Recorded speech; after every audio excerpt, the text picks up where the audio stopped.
बिस्मिल्लाहिर्रहमानिर्रहीम अस्सलामुअलैकुम। Welcome to my YouTube channel the learner academy. आज हमने न्यू सिलेबस 9 क्लास का एक्सरसाइज 1.1 स्टार्ट करनी है।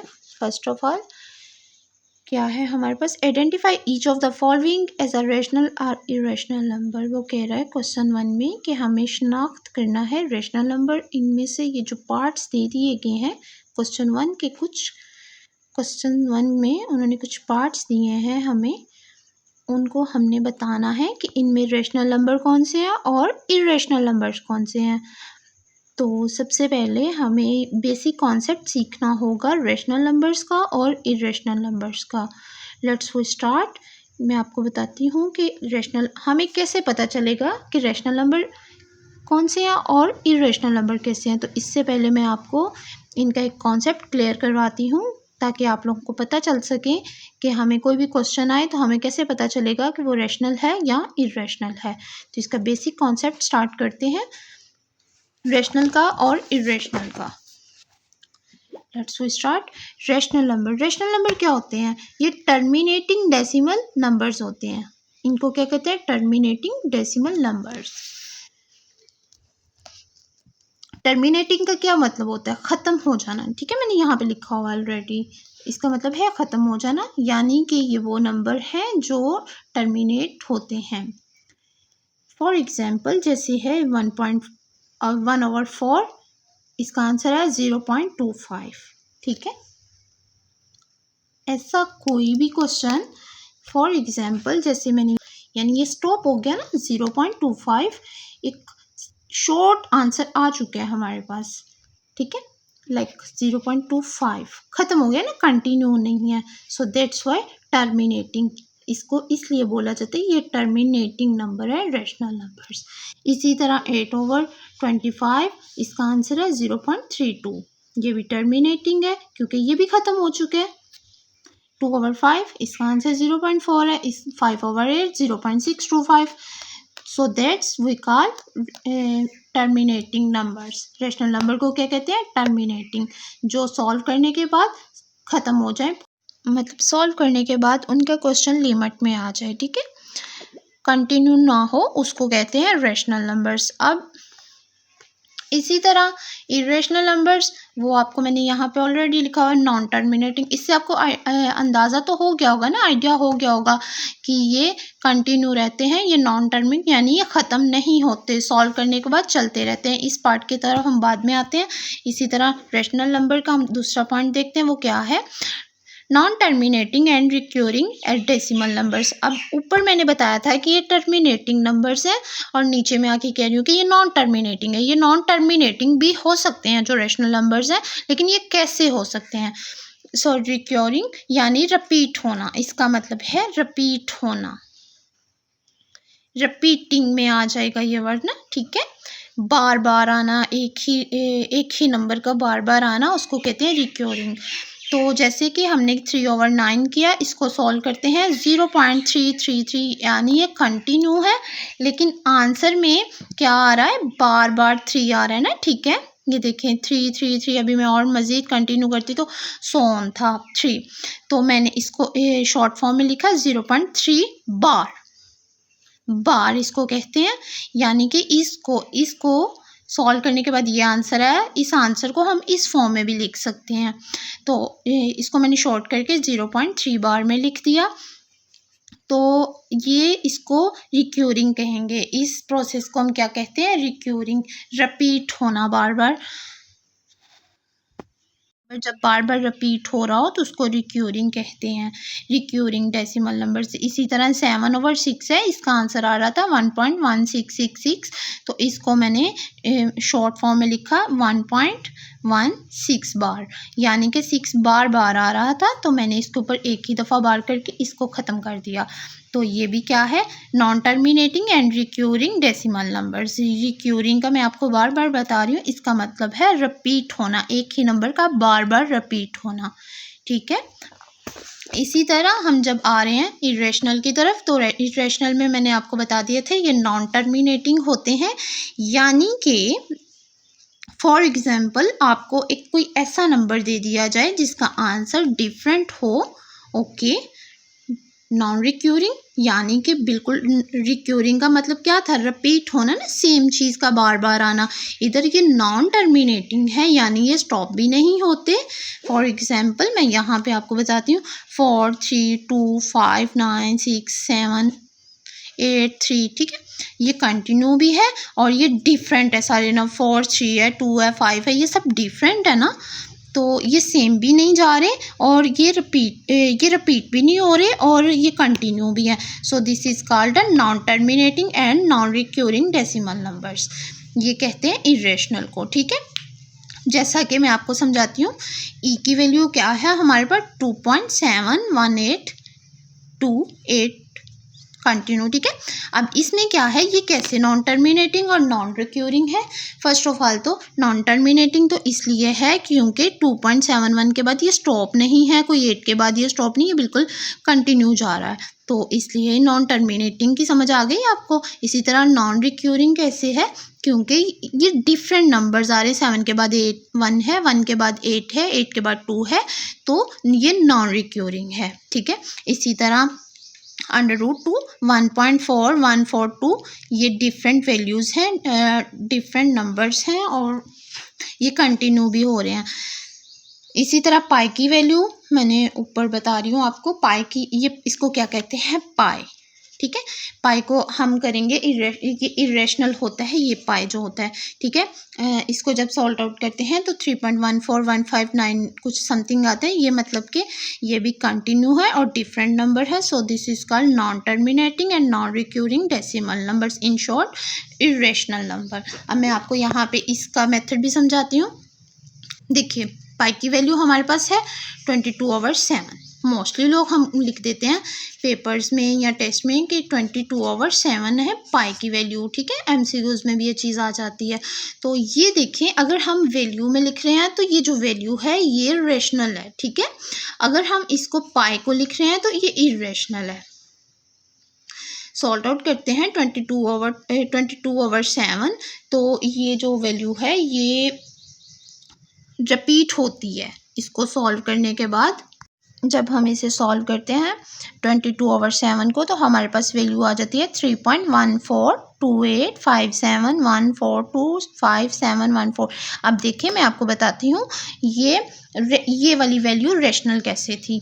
अभी मैंने रेशनल में आपको बताया था ना कि ये रिक्यूरिंग होता है, ठीक है। अब रिक्यूरिंग में क्या चीज़ है, रिपीट होना। ये देखिए 142857, ठीक है, ये इतना पार्ट हो गया ना वन टाइम पे, ठीक है। अब फिर से देखें 142857, फिर से वही पार्ट चल रहा है ना हमारे पास, या रिपीट हो रहा है, अभी कंटिन्यू है ना, मज़ीद ये कंटिन्यू है। तो ये क्या है, ये रैशनल नंबर है, बिकॉज ये रिक्यूरिंग में आ रहा है, रिपीट हो रहा है बार बार। जब इसको सॉल्ट आउट किया है इस वैल्यू को, तो हमारे पास बार बार वही डेसिमल के बाद वही वैल्यूज़ आ रही हैं, रिपीटिंग में जा रहा है। तो इसको हम क्या बोलेंगे, रैशनल, और इसको क्या बोलेंगे, इरेशनल। इसी तरह अब मैं इसका थर्ड पार्ट समझाती हूँ। जैसे कि अब ये देखें रैशनल में क्या है, it can be expressed in the form of P/Q। वो कह रहे हैं कि जो रेशनल नंबर्स होते हैं एज क्वोशंट ऑफ इंटीजर्स, ठीक है, इसको क्या बोलते हैं, एज क्वोशंट ऑफ इंटीजर्स। जो रेशनल नंबर्स होते हैं वो आपको इस तरह मिलेंगे। देखिए P/Q है, फॉर एग्जांपल 3/5 है, ये समझ हमें आ रही है ना कि ये रेशनल है। इसी तरह 4/5 है, ये भी रेशनल है। इसी तरह 9/6 है, ये भी रेशनल है। तो इसकी दूसरी साइड पे चलें तो इरेशनल है, it can not be express in the form of P/Q। वो कह रहे हैं कि ये P/Q की फॉर्म में नहीं एक्सप्रेस किया जाता, यानी कि as a quotient of integers ये इस तरह एक्सप्रेस नहीं होता। इसकी एग्जाम्पल क्या है, √7, ठीक है। √7 को जब सॉल्व करेंगे तो ना तो हमारे पास रिपीटिंग में वैल्यूज़ आएंगी और ना ही लिमिट में वैल्यू आएंगी, ठीक है। अब फॉर एग्जांपल हम कोई ऐसी वैल्यू जिसमें कर देते हैं, जैसा कि मैंने आपको भी बताया √7 √4 भी तो हो सकता है ना, लेकिन इसका स्क्वायर हो सकता है, ठीक है। √2 2 = 4, ठीक है। इसी तरह इसी तरह हमारे पास 9 आएगा, जैसा कि 3 3 ज़ा 9, ठीक है। कुछ ऐसी वैल्यूज़ भी होती हैं जो स्क्वायर से स्क्वायर से चल जाती हैं, लाइक 2 2 ज़ा 4 हो गया था, 3 3 ज़ा 9 हो गया था, और भी सो ऑन होती हैं। लेकिन हमने क्या देखना है, इरेशनल में कुछ ऐसी वैल्यूज़ आती हैं जैसा कि √7, √13, √19, √17 है, ये क्या है, इरेशनल्स है। अब आप लोगों को होप सो आपको समझ आ गई होगी इस कॉन्सेप्ट की। इसका फर्स्ट पॉइंट क्या था, टर्मिनेटिंग डेसिमल नंबर्स, ठीक है। उसके बाद इसका सेकंड पॉइंट था non terminating and recurring decimal numbers, और इसके बाद इसको किस फॉर्म में लिखा जाता है ये भी आपको बता दिया गया। इसी तरह ये नॉन टर्मिनेटिंग होते हैं, नॉन रिक्योरिंग होते हैं, और ये इस फॉर्म में दे दिए जाते हैं, ठीक है। आपको होप सो समझ आ गई होगी। फिर स्टार्ट करते हैं। तो 1.1 का क्वेश्चन नंबर 1 है हमारे पास। Let's we start. हमने अब बताना है कि इनमें से कौन सा रेशनल नंबर है और कौन सा इरेशनल नंबर है। जैसा कि ये है 2.35, 35 एंड 35, ठीक है। ये फाइनाइट है, ठीक है। तो ये आपको पता चल गया होगा कि ये रेशनल है, रेशनल नंबर है। इसकी क्या क्या, ये टर्मिनेटिंग भी है और रिक्यूरिंग भी है, रिपीट भी हो रहे हैं बार बार। देखिए 35 35 35 रिपीट होते जा रहे हैं, और फाइनाइट भी है। क्वेश्चन 2 था, पार्ट 2 है 0.6 बार। अब ये देखें, ये नॉन टर्मिनेटिंग है लेकिन ये रिक्यूरिंग है, सेम नंबर बार बार आ रहा है ना डेसिमल के बाद, तो ये क्या है, रेशनल नंबर है, ठीक है। नॉन, जैसे रेशनल नंबर में मैंने बताया था ये नॉन टर्मिनेटिंग हो सकता है, लेकिन इसके साथ से ये रिक्योरिंग डेसिमल नंबर भी है। तो जो रिक्योरिंग डेसिमल नंबर हो वो क्या होता है, रेशनल नंबर होता है। अब ये नीचे वाला थर्ड पार्ट है 3.23 6067 एंड कंटिन्यू इनफाइनाइट, ठीक है। ये हमें सीधा सीधा पता चल रहा है ये इरेशनल है। क्या है, ये इरेशनल नंबर है। अब ये कैसे पता चला, ये फर्स्ट ऑफ ऑल तो ये डिफरेंट नंबर्स है ना, डिफरेंट वैल्यूज आ रही हैं, और फिर ये कंटिन्यू भी है, तो ये क्या हुआ, non terminating and non recurring number, ठीक है। अब हम चलते हैं क्वेश्चन 4 की तरफ। पार्ट 4 है, ये है, ये परफेक्ट स्क्वायर नहीं है। मैंने अभी पीछे बताया था ना परफेक्ट स्क्वायर कौन सा होता है, 4 होता है, 36 होता है, 9 हो सकता है, ये सारे क्या है, परफेक्ट स्क्वायर है। तो ये परफेक्ट स्क्वायर नहीं है, तो this is called a irrational number. अब इसी तरह मेरे पास ये आ गया पाई। पाई की वैल्यू हमने पढ़ी थी, यहाँ पे बुक पे भी, आपकी बुक पे भी होगी।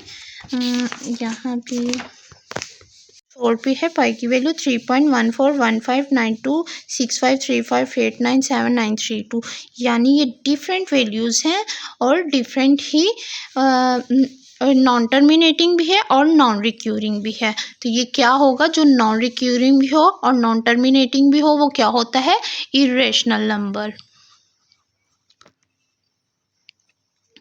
वो क्या है, इरेशनल नंबर। अब ये देखें, हमारे पास पार्ट 6 है 5 + √11, तो ये भी हमारे पास परफेक्ट स्क्वायर नहीं है, तो ये भी हमारे पास क्या हुआ, इरेशनल नंबर। अब इसी तरह पार्ट 7 की तरफ आए, तो ये √3 + 13, ये √13 है, तो ये भी हमारे पास परफेक्ट स्क्वायर नहीं है, तो ये भी हमारे पास हुआ इरेशनल नंबर। पार्ट 8 है 15/4। अब इसको हम सॉल्व कर लेते हैं। यहाँ पे 15/4, 4 3 ज़ा 12, इसका 5 में से 2 माइनस किया तो 3 आ गया, पॉइंट लगा के 0 दे देंगे इसको। 4 7 ज़ा 28, 30 में से 28 माइनस किया तो 2 बच गया। अब 2 फिर से स्मॉलर है 4 से, तो हमने ऑलरेडी पॉइंट लगाया हुआ है, तो हम फिर से इसको 0 दे के 4 5 सा 20 कर देंगे, ठीक है। यानी ये ख़त्म हो गया। अब हमारे पास एक वैल्यू आई है 3.75, तो ये क्या है, फाइनाइट है ना, इसकी जो वैल्यूज़ हैं वो कंटिन्यू नहीं हो रही और ये फाइनाइट वैल्यू में आया है। So this is called a rational number. ये हमारे पास सॉल्व करने के बाद क्या आया, रेशनल नंबर है ये, ठीक है। अब क्वेश्चन नंबर 9 है पार्ट 9। इसको हम सॉल्व करते हैं। यहाँ पे एक फॉर्मूला अप्लाई होगा, जैसे कि a plus B A minus B. इसको क्लोज करने से a माइनस बी स्क्वायर आता है। ठीक है, तो हम क्या करेंगे, a की वैल्यू एक साइड पे कर देंगे और b की वैल्यू एक साइड पे कर देंगे। ये a है, ये b, a है, ये b है और ये b है। 2 और 2 स्क्वायर आ गया, ये प्लस माइनस माइनस और ये दोनों b भी इकट्ठे हो गए। 2 2 ज़ा 4 और ये स्क्वायर स्क्वायर से कट गया। अब ये देखें -2 हो गया, 4 माइनस 2 हमारे पास क्या बचा, 2 बच गया। तो ये क्या होगा, रेशनल है। इसी तरह ये e था, e की वैल्यू हमारे पास क्या थी, 2.7182 इज कॉल्ड एलर नंबर्स। ठीक है, तो ये भी कंटिन्यू है, डिफरेंट वैल्यूज आ रही हैं, तो ये भी हमारे पास क्या है, इरेशनल नंबर है। हमारे पास कौन सा नंबर है, इरेशनल नंबर है, यानी ये भी नॉन रिक्यूरिंग और नॉन टर्मिनेटिंग है। होप सो आप लोगों को समझ आ गई होगी। जिसको जिस चीज़ की ना समझ आए वो कमेंट में पूछ सकते हैं। मेरे चैनल को सब्सक्राइब करें, लाइक करें, कमेंट ज़रूर करें। आज हमारा 1.1 का क्वेश्चन नंबर 1 कंप्लीट हो चुका है। Thank you so much. अल्लाह हाफिज़।